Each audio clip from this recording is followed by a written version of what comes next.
할렐루야. 오늘은 교사 주일입니다. 그래서 일부 예배 시간에는 교사들에게 축복도 해주고 기도도 해주고 그렇게 했는데요. 오늘 이 시대를 살아가면서 우리들은 많은 걱정거리가 있습니다. 그 걱정거리가 무엇이냐면 우리의 미래 세대들이 신앙을 자꾸만 잃어버리고 복음에서부터 떠난다고 하는 사실입니다. 수십 년 전만 해도 주일학교가 차고 넘쳤고 밖에 나가서 전도를 하면 수많은 사람들이, 수많은 어린이들이 교회 안으로 몰려 들어왔었는데 지금은 많은 교회가 주일학교가 없는 경우가 많습니다. 우리 교회에는 그래도 주일학교가 있는데 예전에 비해서는 옛날 20, 30년 전에 비해서는 주일학교가 상당히 많이 약해져 버리고, 그리고 우리 자녀들이 믿음에서부터 떠나는 경우가 너무나도 많습니다.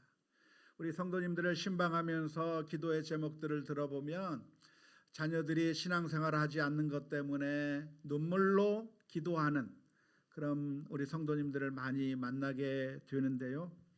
도대체 이렇게 미래 세대가, 우리들의 자녀 세대가 신앙을 잃어버린 그 이유가 어디에 있을까요? 왜 옛날에는 주일학교가 차고 넘치고 정말 엄청난 부흥이 있었는데 요즘에는 주일학교가 텅텅 비고 자녀들이 믿음을 잃어버리고 자녀 교육이 잘 되지 않고 이렇게 신앙을 잃어버리게 되는 이런 현상이 나타나게 된 그 이유가 어디에 있겠습니까? 사회가 변해버려서 그런 것일까요? 교사가 옛날처럼 열정이 없어서 그런 것일까요? 도대체 문제가 어디에 있는 것일까요? 아마 이런 문제들에 대해서 연구를 한다면 학자들은 다양한 해답을 내놓을 수 있을 것입니다. 다양한 문제의 원인들을 분석할 수가 있을 겁니다. 하지만 그리고 그러한 분석들이 유익할 수 있겠지만 솔직하게 말씀드리면 지금까지 어느 한순간도 우리 미래 세대에게 복음을 전하는 것이 쉬웠던 적은 단 한 번도 없습니다. 심지어 과거 세대의 주일학교가 부흥이 되고 수많은 우리 주일학교 학생들이 몰려들 때에도 아무런 문제가 없었던 것이 아니라 사실은 그때에도 여러 가지 문제들이 있었던 것이죠. 교회에 오기는 오는데 참된 복음에서부터 벗어나 있는 문제, 교회에 왔는데 믿음을 얻는 것이 아니라 세상의 지식만을 얻고 가는 문제. 사탄은 우리를 공격할 때 여유를 주지 않습니다. 사탄은 우리를 공격할 때 사탄이 쉬거나 또는 그 공격을 늦추거나 하는 경우가 없고 항상 어느 세대든지 우리 성도들을 무너뜨리기 위해서 복음 전파가 되는 것을 방해하기 위해서 부단한 노력을 하는데 수많은 어린아이들이 몰려드는 그 상황에도 우리가 안심할 것이 아니라 사실은 그 상황 가운데서도 여러 가지 문제들, 참된 복음에서부터 벗어나게 하는 문제들이 있었다고 하는 것을 인정하지 않을 수가 없습니다. 오늘날의 문제는 아예 오는 것 자체가 없고 미래 세대가 자꾸만 믿음을 잃어간다고 하는데 문제가 있는데요. 그래서 이러한 문제들을 어떻게 해야 되는가, 이 교회라고 하는 것이 과연 어떤 것인가를 생각하면서 이 문제들을 해결해 나가야 합니다. 교회라고 하는 것은 어떤 것인가요? 교회라고 하는 것은 서로가 서로를 도와주어서 영적인 성장을 도모해가는 것이 교회입니다. 교회가 어떤 곳이라고요? 한번 따라서 해봅시다. 서로가 서로를 도와주어서 영적인 성장을 이루어 나가는 곳, 그게 교회입니다. 우리가 생각하기에는 교회에 오면 선생님이 있고 학생이 있고 지도자가 있고 따르는 사람이 있고 목사가 있고 교사가 있고 배우는 사람이 있다고 생각하기가 쉽지만 사실 교회의 바른 정의를 생각하면 가르치는 사람과 배우는 사람이 구분되어 있는 것이 아니라 사실은 서로가 서로를 도와주는 것이 그게 교회의 진짜 모습이라고 이해하는 것이 좋습니다. 제가 여기서 설교를 합니다마는 저는 이곳에서 설교하는 이유가 제가 여러분들보다는 거룩하고 여러분들보다는 더 완벽하고 죄를 덜 짓고 괜찮은 사람이기 때문에 이 자리에 서 있는 것이 아닙니다. 우리 주일학교에서 선생님들이 학생들을 가르치게 되겠는데 선생님들이 주일학교 학생들을 가르치는 이유가 있다고 한다면 그것은 선생님이 거룩하고 완벽하고 죄가 없어서 우리 학생들을 가르치는 것이 아닙니다. 교회의 지도자들이 세워지게 되는데요, 교회의 지도자들을 세우는 것은 그들이 일반 성도들보다는 좀 더 괜찮은 사람들이기 때문에 세워지는 것이 사실은 아닙니다. 교회의 정의는 무엇이냐면 서로가 서로를 도와주는 것, 서로가 서로를 도와서 영적으로 성숙해지도록 만들어주고, 그런 의미에서 성도님들도 목사를 돕는 것이고 목사도 성도님들을 돕는 것이고 선생님이 학생을 돕는 것뿐만 아니라 학생들도 선생님을 돕고 모두가 서로가 서로를 도와주어야 할 그런 상태에 있다고 하는 사실을 먼저 우리가 기억해야 할 줄로 믿습니다. 오늘 읽은 마태복음 23장 8절 말씀이 바로 그것을 이야기하고 있습니다. 그러나 너희는 랍비라 칭함을 받지 말라. 너희 선생은 하나요. 너희는 다 무엇이라고요? 형제니라. 우리 가운데 선생님이라고 칭함을 받지 말라고 말씀하고 계세요. 너희 가운데 나는 선생이고 여러분들은 배워라고 말할 수 있는 그런 선생의 자리로 올라가지 말라고 말씀하고 계시는 것이죠. 야고보서의 말씀에 의하면 너희는 선생이 되지 말라고 말씀하시고 있는데 우리 교회에는 누가 누구를 가르칠 수 있는 선생님이 있고 학생이 있는 것이 아니라 서로가 서로를 도와주어서 또한 서로가 서로에게 배워서 함께 영적으로 성숙해 나가는 것이 교회라고 하는 사실을 우리가 먼저 기억해야 될 줄로 믿습니다. 물론 오늘은 교사주일이고 우리 교회에는 교사 선생님들이 있습니다. 그리고 그 교사 선생님들이 실제적으로 우리 주일학교 학생들을 가르치기도 하고 그러한 교사들의 헌신과 수고와 눈물 때문에 우리 학생들이 신앙적으로 성숙해져 나갈 수가 있습니다. 뿐만 아니라 이 교회에는 지도자도 있고 교역자들이 있고 목사가 있어서 그래서 성도들을 가르치고 믿음을 훈련시키기도 합니다. 하지만 그럼에도 불구하고 오늘 말씀이 무슨 말씀이 있냐면 그런데 너희들은 다 선생입니까? 학생입니까? 다 학생이라는. 너희들 가운데 누가 선생이라고 나서지 말라는 거예요. 선생이라고 칭함을 받지 말라고 말씀해 주시는 겁니다. 오해하지 마십시오. 그러니까 교회 내에서는 목사라고 하는 직분을 없애버려도 괜찮다고 하는 그런 말씀이 아닙니다. 교사라고 하는 직분을 없애도 괜찮다고 하는 말씀이 아니고 주일학교 교사 선생님 같은 직분을 세워서도 안 된다고 하는 그런 말씀도 아닙니다. 오히려 성경 말씀에 보면 가르치라고 하는 말씀이 성경에 등장합니다. 성경은 한 군만 봐서는 안 되고요. 성경은 여러 군데에서 다양한 말씀들을 함께 동시에 묵상해야 되는데 오늘 마태복음 23장 8절에서는 너희는 선생이라고 칭함을 받지 말라고 가르쳐주고 있으면서 또 다른 곳에서는 너희가 가르치라고 말씀하기도 합니다. 예를 들어서 마태복음 28장 19절과 20절 말씀에 보면 이런 말씀이 있습니다.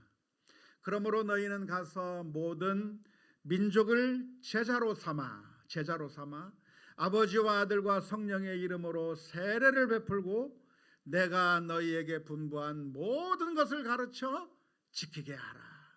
볼지어다 내가 세상 끝날까지 너희와 항상 함께 있으리라 하시리라. 그러니까 마태복음 28장 19절 20절 말씀에 보면 그러니까 가르쳐야 한다고 말씀하고 있고 또 제자를 삼으라고 말씀하고 있고 그래서 선생도 있고 제자도 있어야 되는 것이라고 말씀해 주고 있는 것이죠. 그러면 이 상황 가운데서 우리가 가르치지 말아야 되는 것이 아니라 가르쳐야 함에도 불구하고 오늘 마태복음 23장 8절에서 너희는 선생이라 칭함을 받지 말라 말씀하시고 또한 9절에서 아버지라 칭함을 받지 말라 말씀하시고 10절에서는 리더라 지도자라 칭함을 받지 말라고 말씀하시는 그 의미가 무엇이겠습니까?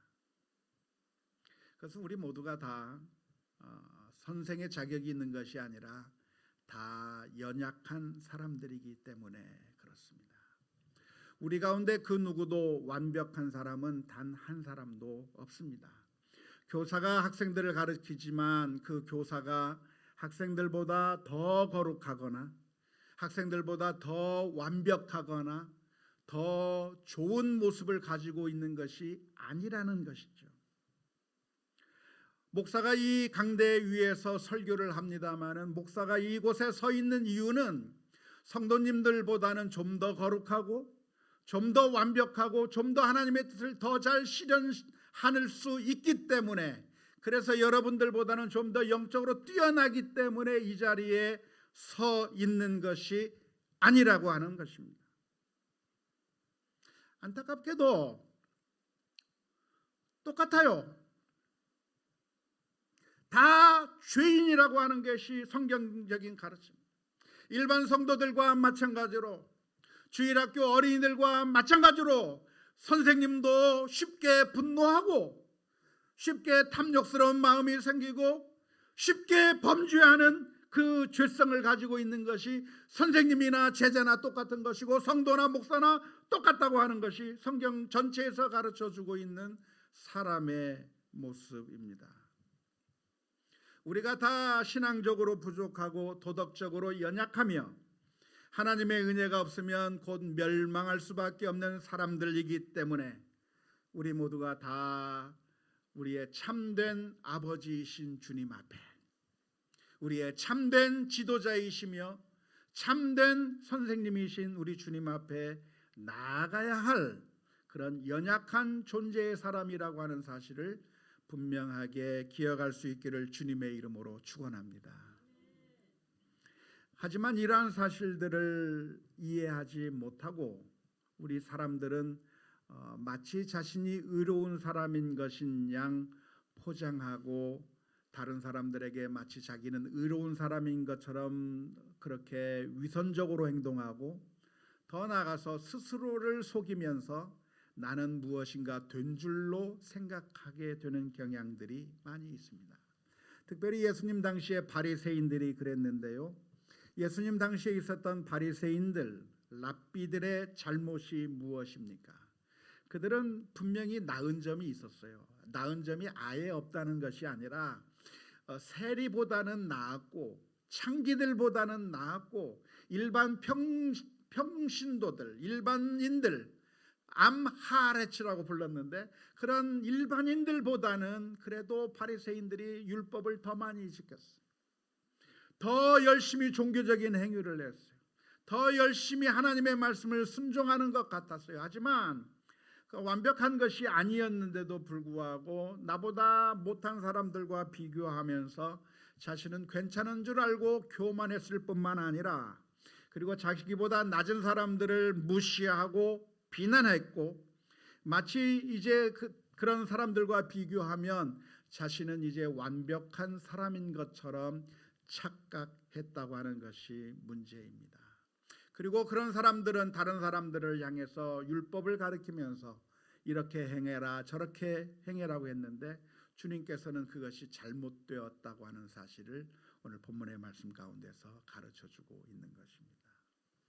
우리 한국교회가 안타깝게도 신약 성경까지 받아들이고 있는 우리 한국교회가 지금까지 바리새인들처럼 행동해 왔고 바리새인처럼 행동하는 것이 가장 좋은 신앙생활을 하는 것처럼 잘못 가르쳐 왔다고 하는데 우리들의 큰 문제가 있습니다. 그래서 교사 선생님들이 학생들을 가르치면서 율법을 가르치고 바리새파적인 행동을 하면서 주일을 성수하라고 말하고 예배 시간에 늦지 말라고 말하고 기도할 때 눈 뜨지 말라고 말하고 율법들을 자꾸만 이야기하면서 우리 학생들을 가르쳤는데 그 가르침을 들은 우리 학생들이 어떤 결과를 가져왔냐면 그런 가르침을 듣고 그 가르침대로 행하면서 결국 바리새인들을 양성해냈어요. 우리 아이들이 그러한 가르침을 들으면서 예배 시간에 늦지 않는구나, 성경을 읽는구나, 기도 시간에 눈 뜨지 않고 내가 헌금을 하고 내가 전도를 하고 이런 일들을 하면 그러면 내가 괜찮은 사람인 줄 생각하고 그래서 교만했을 뿐만 아니라 교회에 나오지 않는 사람들을 향해서 손가락질하고 나처럼 기도를 잘하지 않는 친구들을 보면 너는 왜 기도 시간에 제대로 기도하지 않느냐고 비난하고 욕하고 영적인 교만을 가진 사람들을 우리가 양성해냈던 그런 잘못들이 있는 것이죠. 뿐만 아니라 우리 아이들이 선생님들의 그런 가르침을 들을 때 그 가르침을 잘 받아들인 학생들도 있지만 때로는 그 가르침을 가르치는 교사들을 바라보면서 질문을 던졌어요. 무슨 질문을 던졌습니까? 그런데 왜 선생님은 늦어요? 그런데 왜 선생님은 눈 떴어요? 내가 눈 뜬 거 어떻게 알았어요? 그러면서 선생님을 향해서 오히려 더 비난하는 모습을 가져오게 된 것이고 그래도 그 정도는 귀여운 것인데 많은 사람들이 그런 위선적인 모습을 보면서 신앙을 잃어버리게 되었다고 하는 것이 우리들의 문제입니다. 교회에서 사랑을 이야기하고 정의를 이야기하고 의로움을 이야기했는데 그래서 선생님들이 그렇게 가르쳤는데 정작 교회의 모습을 보니까 서로 어른들끼리 싸우는 모습, 교회가 편이 갈려서 서로 아전투구하는 그 모습을 보면서 입으로는 사랑하라고 말하고 용서하라고 말하고 하나님의 말씀대로 순종하며 살라고 말했던 그 선생님들이 서로 싸우고 있는 그 모습을 보면서 순엉터리라고 생각하고 우리 아이들이 믿음의 길에서부터 떠나버리게 된 것이죠. 이것이 우리가 직면하고 있는 슬픈 현실입니다. 그런데 우리에게 누가 필요합니까? 우리에게 예수님이 필요합니다. 왜 우리에게 예수님이 필요합니까? 왜냐하면 우리 중에 그 누구도 완벽할 수 있는 사람은 단 한 사람도 없기 때문에 그래요. 거룩한 줄 알았는데 알고 보니 썩어 문드러졌고 괜찮은 일 하는 줄 알았는데 알고 보면 뒤에서 호박씨 까고 있고 결국 더러운 인생들밖에 없는 우리들이기에 그 누구도 완벽한 사람이 없기에 예수님께서 이 세상에 오셔야만 했고 우리들의 죄를 짊어지고 십자가를 져야만 했고 누구든지 그 예수님 앞에 나아가기만 한다면 저와 여러분들이 구원을 얻는 놀라운 복음의 소식이 우리에게 주어진 줄로 믿습니다. 따라서 우리 교사가 우리 학생들을 향해서 가르쳐야 될 것이 있다고 한다면 강단 위에서 전해야 될 메시지가 있다고 한다면 그것은 율법을 어떻게 지키고 신앙생활을 어떻게 하고 어떻게 철저하게 믿음 생활을 해야 되는가에 대해서 물론 가르쳐야만 하겠지만 그런데 더 가르쳐야 되는 것이 있다고 한다면 그렇게 하지 못하는 우리들의 연약함 때문에 우리가 죄로 인해서 멸망하게 되었으나 우리를 불쌍히 여기신 우리 주님께서 저 높고 높은 보좌 위에서 낮고 천한 이 땅에 오셔서 우리를 구원해 주셨다고 하는 구원의 소식을 전해 주어야 될 줄로 믿습니다. 우리는 성경을 가르치면서 우리들의 열정과 우리들의 신앙생활과 우리들의 그 열정을 끌어내는 메시지를 전할 때가 많습니다. 예를 들자면 다윗과 골리앗의 이야기를 해줄 때 우리는 보통 어떻게 이야기를 합니까? 다윗은 어떻게 골리앗을 이겼는가? 거기에 초점을 맞추는 거죠. 어떻게 다윗이라고 하는 조그마한 소년이, 그리고 변변한 무기도 없고 변변한 어떤 대단한 장비를 갖추지고 있지 않았던 그 조그만 소년의 그 다윗이 어떻게 키가 장대한 골리앗이고 그리고 중무장한 그 골리앗을 이길 수 있었겠는가라고 하는 점에 초점을 맞춥니다. 그래서 이렇게 이야기합니다. 학생 여러분, 다윗은 하나님을 믿었습니다. 다윗은 골리앗을 보고 두려워하지 않았습니다. 다윗은 갑옷이 없었지만 자신에게 있는 물맷돌을 가지고 나갔습니다. 여러분도 하나님을 믿고 골리앗을 보고 두려워하지 않고 자기가 가지고 있는 것을 불평할 것이 아니라 그걸 가지고 나간다면 여러분도 골리앗을 쓰러뜨릴 수 있습니다. 가르치면 은혜가 됩니까? 안 됩니까? 은혜가 돼요. 은혜가 되긴 되는데 해보면 돼요, 안 돼요? 우리들의 눈앞에 있는 골리앗이 안 쓰러지는 거예요.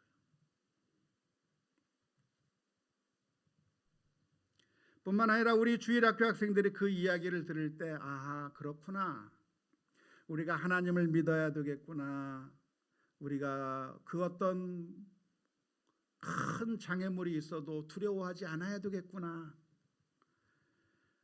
내게 아무 것이 없다고 할지라도 내게 주어진 것 가지고 최선을 다해야 되겠구나라고 하는 결론을 내리는 착한 그런 학생들이라고 한다면 그나마 낫지만, 우리 학생들이 그 이야기를 들으면서 마음속에서 질문이 떠오르는 겁니다. 그런데 선생님은 왜 골리앗 못 부러뜨렸어요? 선생님은 왜 그 모양 그 꼴이에요? 다윗처럼 하면 골리앗 쓰러뜨릴 수 있다고 말씀하시는 그 선생님은 왜 그 모양 그 꼴로 살고 계셔요? 그렇게 설교하는 목사님은 왜 그 정도 교회밖에 못하고 있어요?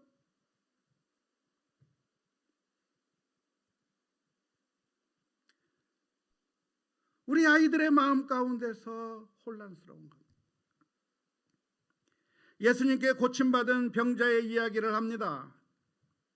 그 병자는 주님을 불렀고 주님을 믿었고 주님이 하라고 하는 대로 순종했고 결국 병고침을 받았으니 여러분도 주님을 부르고 믿고 순종하고 따르면 고쳐질 거라고 말씀하는 그 선생님 앞에서 우리 아이들이 질문을 던지는 거죠. 그런데 왜 선생님은 맨날 골골하십니까?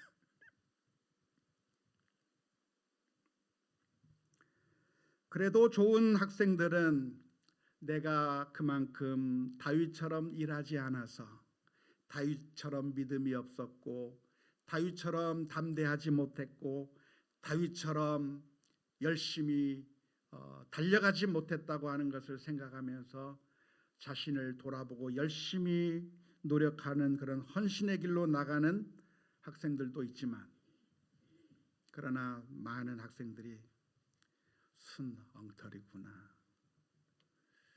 해보니까 안 되는구나, 아니 선생님도 못하는 걸 나한테 시키는구나 라고 생각하게 되는 것이죠. 사실 성경에 이 다윗과 골리앗의 이야기가 쓰여져 있는 이유는 우리가 다윗처럼 골리앗을 무찔 수 있기 때문에 쓰여진 말씀이 아닙니다. 우리는 다윗과 같은 사람들이 아니라 우리는 이스라엘 군인들과 같은 사람들입니다.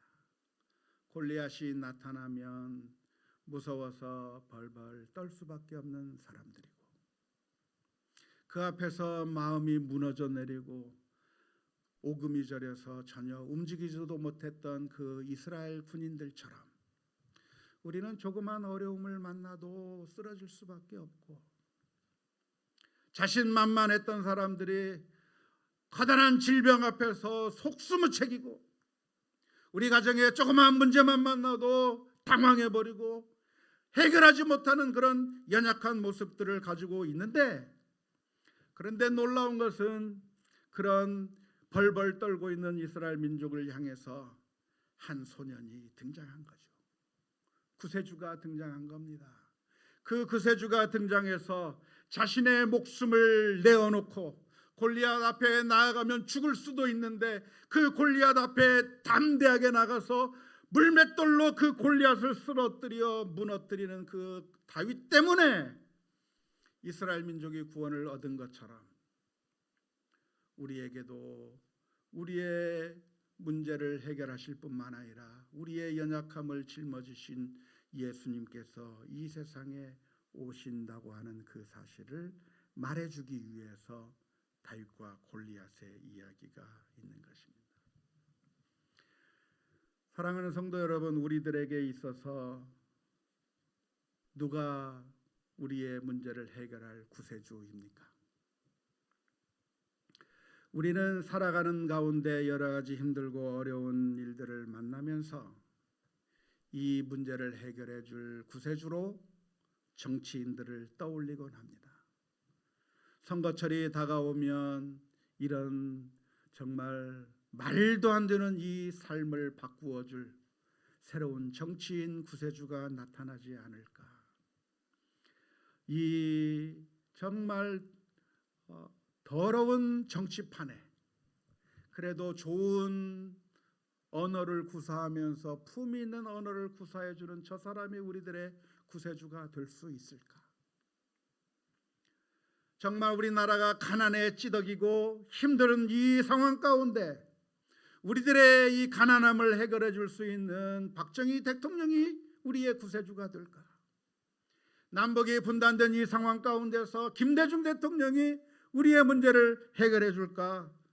어떤 정치인이 우리의 문제를 해결해 줄까? 우리가 소망을 걸지만 그런데 우리가 늘 얻는 결과는 정치인들로부터 배신을 당한 이야기들만 당하게 되는 것이죠. 때로는 돈이 우리의 구세주라고 생각하면서 그 돈이라고 하는 구세주에게 우리의 모든 것을 겁니다.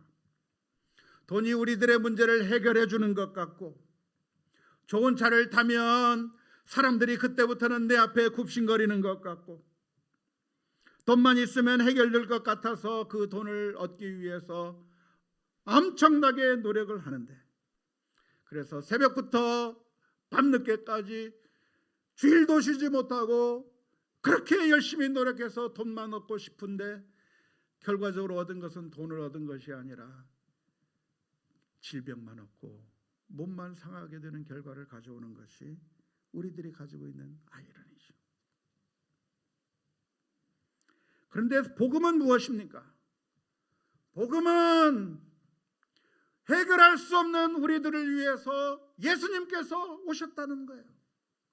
하나님께서 우리를 너무나도 사랑한 나머지 우리가 망해가는 것을 그냥 내버려 둘 수 없어서 그 아들을 이 세상에 보내주셨고, 예수님께서 저와 여러분들의 모든 죄와 허물을 짊어지시고 십자가를 지심으로 말미암아 이제는 우리가 영원히 멸망하는 것이 아니라 예수 그리스도 안에서 새로운 소망을 얻게 되었다고 하는 것이 복음인 줄로 믿습니다. 우리가 주일학교에서 혹은 교회 예배 강단에서 들려야 될 메시지가 있다고 한다면, 나는 이 정도 잘 거룩하니까 여러분도 이 정도 따라오세요의 메시지가 아니라, 사실은 나도 죄인이고 사실은 나도 늘 넘어지고 연약한 죄인인데 나 같은 죄인을 위해서 우리 주님께서 오셔서 나를 대신하여 십자가를 지신 그 놀라운 구원을 내가 받았고, 그러한 은혜가 나에게만 주어진 것이 아니라 바로 우리 모두에게 주어질 수 있는 구원의 소식이라고 하는 사실을 나누는 것이, 그것이 우리 주일학교에서 그리고 예배 강단에서 우리의 구역에서 들려져야 될 복음의 메시지인 줄로 믿습니다. 너희는 스스로 선생이나 칭함을 받지 말고 우리의 참된 선생님, 우리의 참된 아버지, 우리의 참된 지도자는 오직 주님밖에 없다고 하는 이야기는 바로 그 이야기입니다. 이곳에서 말씀을 전하는 것은, 우리 아이들에게 복음을 전하는 것은 이렇게 살면 너희도 나처럼 어느 정도 경지에 오를 수 있다고 하는 내가 한 단계 높은 선생의 위치에서 학생들을 가르치거나 성도들을 가르치는 것이 아니라 우리가 다 죄인인데 우리를 사랑하시는 하나님이 계시고 그 하나님의 사랑 때문에 나도 구원받고 우리 아이들도 구원을 받고 우리 모두가 구원받게 되었다고 하는 구원의 좋은 소식들을 함께 나누는, 너희 가운데 그 누구도 선생인 양 그렇게 자기 자신을 드러낼 것이 아니라 참된 주님만을 바라보라고 하는 그 메시지 앞에 우리가 귀를 기울여야 될 줄로 믿습니다.